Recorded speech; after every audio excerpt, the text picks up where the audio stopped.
Cette semaine, je vous parle d'une histoire de grandes épreuves qui finissent bien. Ce Sénégalais albinos, défiguré après son traitement contre un cancer agressif, a retrouvé son visage en Russie. Kadim a vaincu un mélanome, mais celui-ci avait littéralement laissé un trou dans sa joue. Le jeune homme de 24 ans ne pouvait ni manger, ni respirer, ni parler normalement. L'association caritative Mila et Fo Africa a longtemps cherché des médecins spécialistes pouvant l'aider, d'abord à Dakar puis à l'étranger. Nous avions du mal à trouver des médecins pour réaliser cette opération. Nous avons contacté des médecins aux États-Unis.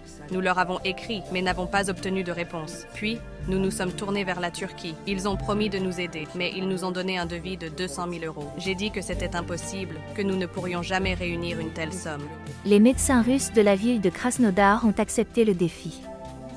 Kadim avait un défaut complexe.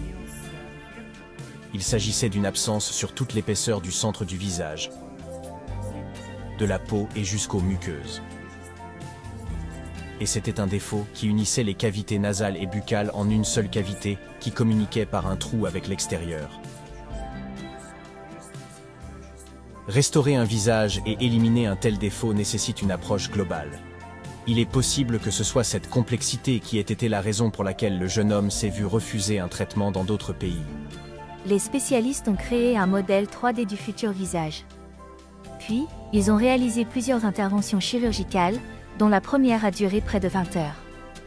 Pour restaurer la mâchoire inférieure, ils ont utilisé une prothèse en titane et pour fermer la cavité, 3 lambeaux de peau de Kadim. Le père de Kadim, qui a accompagné son fils dans son voyage, a avoué être très heureux d'être venu en Russie. La médecine russe est une médecine formidable, a-t-il témoigné pour Sputnik Afrique. Il a remercié tous les Russes pour leur hospitalité, leur savoir-faire et surtout leur humanité. Kadim se sent bien maintenant et il est content des soins qu'il a reçus. En dépit des épreuves endurées, Kadim n'a cessé de peindre. Ses toiles, riches en couleurs, ont captivé l'attention de connaisseurs. Ensemble avec Mila et Fo Africa, il a été décidé de vendre ses tableaux.